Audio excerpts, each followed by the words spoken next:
এই যে এ plus b whole square যে সূত্রটি কেপি বসু আবিষ্কার করেন, আমি বাপ ঠাকুর দাদার মুখে শুনেছি আর কি। এ প্লাস বি হোল স্কয়ার আবিষ্কারক, সূত্র আবিষ্কারক ছিলেন আর কি। সুপ্রিয় দর্শক শ্রোতা, আমি এখন আছি ঝিনাইদহ শহরের সব থেকে পরিচিত মুখ এবং বিখ্যাত গণিতবিদ কেপি বসুর বাড়িতে। তো চলুন দেখা যাক কেপি বসুর বাড়িটি কেমন।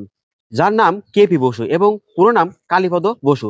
সবাই এখানকার ওনাকে কেপি বসু নামেই চিনেন। তিনি একজন প্রখ্যাত বাঙালি গণিত শাস্ত্রবিদ ও বিজ্ঞান শিক্ষক ছিলেন। কেপি বসু বাংলাদেশের ঝিনাইদহ জেলার হরিশঙ্করপুর গ্রামে জন্মগ্রহণ করেন। জগৎ বিখ্যাত গণিতবিদ কালীপদ বসু পুরো পৃথিবীতে পরিচিত হয়ে আছেন কেপি বসু নামেই। ব্রিটিশ রাজ আমলে 1860 খ্রিস্টাব্দে তৎকালীন বেঙ্গল প্রেসিডেন্সির অবিভক্ত ভারতের সুপরিচিত ঐতিহাসিক জেলা যশোর এর একটি মহকুমা ঝিনাইদহ জেলার হরিশঙ্করপুর গ্রামে তিনি জন্মগ্রহণ করেন। আমাদের সকলের পরিচিত a plus b whole square is equal to a square plus 2ab plus b square সূত্রটিও কিন্তু আমাদের এই কেপি বসুই আবিষ্কার করেন। তো বন্ধুগণ, এই হচ্ছে কেপি বসুর ছাদের বাড়ি। 1907 সালে ঝিনাইদহ এর হরিশঙ্করপুর গ্রামে নবগঙ্গা নদীর তীর ঘেঁষে প্রায় 9 বিঘা জমিতে একটি বাড়ি নির্মাণ করেন তিনি। বাড়ি নির্মাণ করার জন্য সৃজনশীল কাঠ ও অত্যাধুনিক এবং বৈদেশিক কারুকাজ ব্যবহার করা হয়। বাড়িটির অপরূপ সৌন্দর্য এই এলাকার মানুষকে, এই যে প্রাকৃতিক দৃশ্য কিন্তু মানুষকে বিমোহিত করে। আমরা এখন কথা বলবো ঝিনাইদহ শহরের একটি দর্শনীয় স্থান কেপি বসুর বাড়ি। এই কেপি বসুর বাড়িতে বর্তমানে যারা বাসিন্দা আছেন এবং যারা বসবাস করছেন তার মুখ থেকেই আমি শুনে নেব এই কেপি বসুর বাড়ির বিস্তারিত। আপনারা কি এখানকার স্থানীয় নাকি? আমরা ওই 4-5 পুরুষ ধরে আছি এই বাসায়। 5 পুরুষ ধরে? 5 পুরুষ ধরে। ও আচ্ছা, মানে কেপি বসুর সাথে কি আপনাদের কোনো রক্তের সম্পর্ক আছে আমাদের কিনা? রক্তের সম্পর্ক তো কম বেশি ছিলই, তা না হলে আর আমাদেরকে এখানে রেখে গেছে কেন? ও আচ্ছা আচ্ছা, তা অবশ্য ঠিক। এই ভবনের ব্যাপারে আপনি কতটুকু জানেন, মানে কি কি জানেন? ভবনের ব্যাপারে এখানে একটা ফ্ল্যাট বাড়ি, একটা রান্নাঘর, একটা বৈঠকখানা, একটা মন্দির, এই আর আশেপাশে কিছু আচ্ছা, জায়গা জমি আর কি। এই যে এখানে যে মন্দিরটা আছে, মন্দিরটা তো ছাদে নাকি চিলেকোঠার? মন্দিরটা পাশেই, মন্দিরটা আলাদা মন্দির। ও আচ্ছা, এই পূজা হতো একসময়, কালী পূজা হতো, দুর্গা পূজা হতো, পাঠা বলি হতো। ও আচ্ছা আচ্ছা। আলোড়ন সৃষ্টিকারী একটা পূজা হতো একসময় এখানে। তো এই যে এখানে আমি ছাদে একটা মন্দির দেখলাম, এই মন্দিরটা কিসের মন্দির? ওই ছাদে একটা দুর্গা মন্দির আছে, ওটা আমার মা পূজা করে আর কি। বড় মন্দিরটা তো এখন নষ্ট মতো হয়ে গেছে, যার কারণে ছাদে ওইটাই আমার মা পূজা করেন। এখানে যতগুলো ভবন আছে সবগুলো ভবন কি এখন ব্যবহার উপযোগী আছে? এখন ম্যাক্সিমামে ফাটল ধরে গেছে। পরপর 2টা ভূমিকম্প হওয়ার পরে এটা ফাটল ধরে গেছে। এটা বসবাসের এক পর্যায়ে অনুপযোগী। তো আমরা একটু বিস্তারিতভাবে আমরা যখন এই ভবনের ব্যাপারে একটু জানাশোনা করেছি বা পড়ালেখা করেছি, এই ভবন থেকে আমরা শুনেছি যে সরাসরি নবগঙ্গা নদীতে একটা সিঁড়ি আছে। তো সেই সিঁড়িটা কি এখনো আছে এখানে আমার নাকি? জানা মতে সেই সিঁড়িটা কমপ্লিট না করা অবস্থাতেই উনি মারা গেছেন আরকি।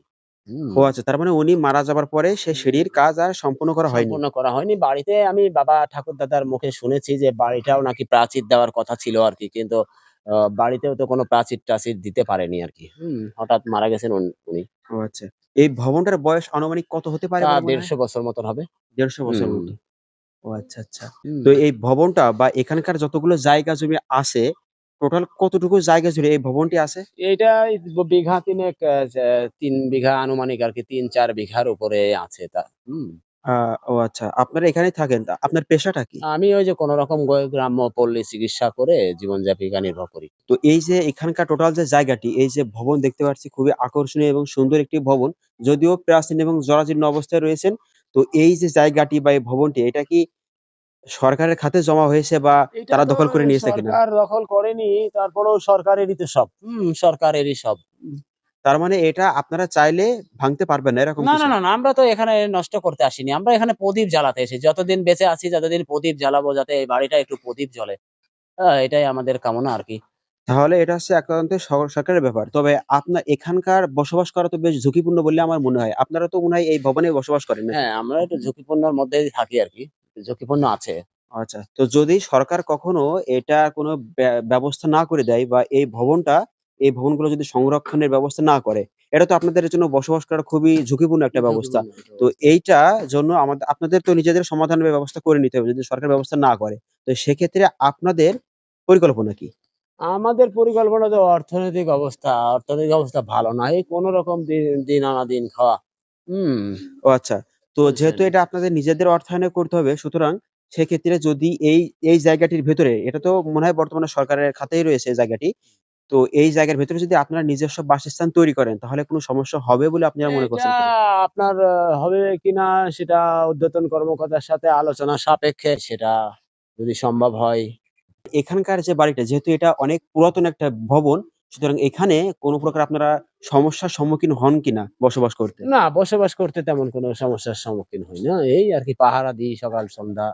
আচ্ছা। বিভিন্ন দর্শনার্থীরা আসে এখানে ঘুরতে। প্রতিদিন আসে দর্শনার্থীরা? দর্শনার্থীরা কম বেশি আসে।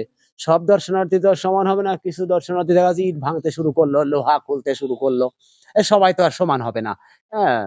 এটাই তো আরকি। এখানে কি ভূতের উপদ্রব আছে বলে মনে না, হয়? ভূতের উপদ্রব আর কি? ভূত আর কোথায়?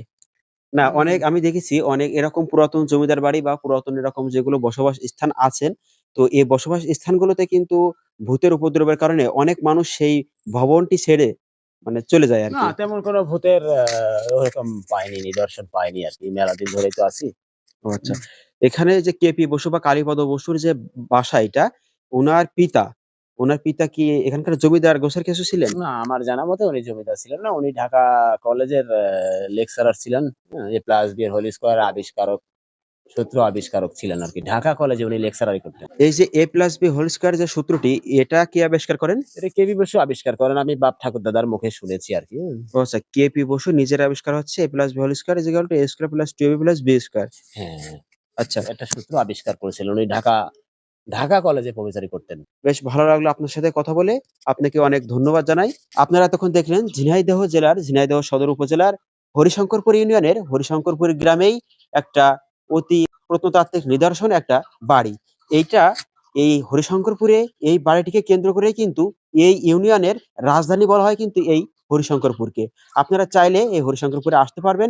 এটা হচ্ছে ঝিনাইদহ থেকে হাটগোপালপুরের দূরত্ব হচ্ছে মিনিমাম ১০ থেকে ১৫ কিলোমিটার।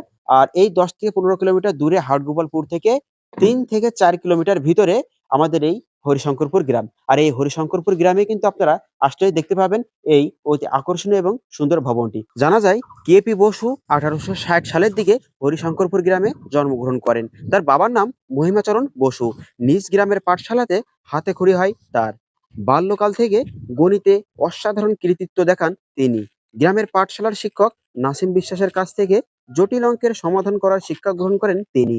এরপর তিনি লর্ড রিপন কলেজে ভর্তি হন এবং এখান থেকে এন্ট্রান্স পাশ করে কলকাতা বিশ্ববিদ্যালয় থেকে গণিত শাস্ত্রে উচ্চতর ডিগ্রি অর্জন করেন। বিখ্যাত গণিতবিদ কালীপদ বসু ১৯১৪ সালের এপ্রিল মাসের দিকে ঢাকায় মৃত্যুবরণ করেন। তার মৃতদেহ ঝিনাইদহ পৌঁছানোর সাথে সাথে ঝিনাইদহের সকল অফিস, আদালত, স্কুল এবং প্রতিষ্ঠান ছুটি ঘোষণা করে দেওয়া হয়। তখনই কিন্তু সে প্রতিষ্ঠানগুলো বন্ধ করা হয়। শোকাভিভূত হাজার হাজার মানুষ তখন নবগঙ্গা নদীর তীরে আমাদের এই কেপি বসু যেখানে সমাহিত করা হয়েছে সেই জায়গায় কিন্তু হাজার হাজার মানুষ শ্রদ্ধা ভরে তাকে স্মরণ করতে এবং তাকে একটি পলক এক দৃষ্টিতে দেখতে সে নবগঙ্গা নদীর তীরেই কিন্তু ভিড় জমান সেদিন। তো আমি আজ দেখালাম এই হরিশঙ্করপুর গ্রামের কেপি বসুর বাড়ি। তো আশা করি ভিডিওটি আপনাদের ভালো লেগে থেকেছে। তো ভিডিওটি দেখার জন্য অনেক অনেক ধন্যবাদ। খুব শীঘ্রই দেখা হচ্ছে নতুন কোনো ভিডিও নিয়ে, নতুন কোনো ইতিহাস নিয়ে, নতুন কোনো জায়গার অজানা কিছু তথ্য নিয়ে। সকলকে অসংখ্য ধন্যবাদ।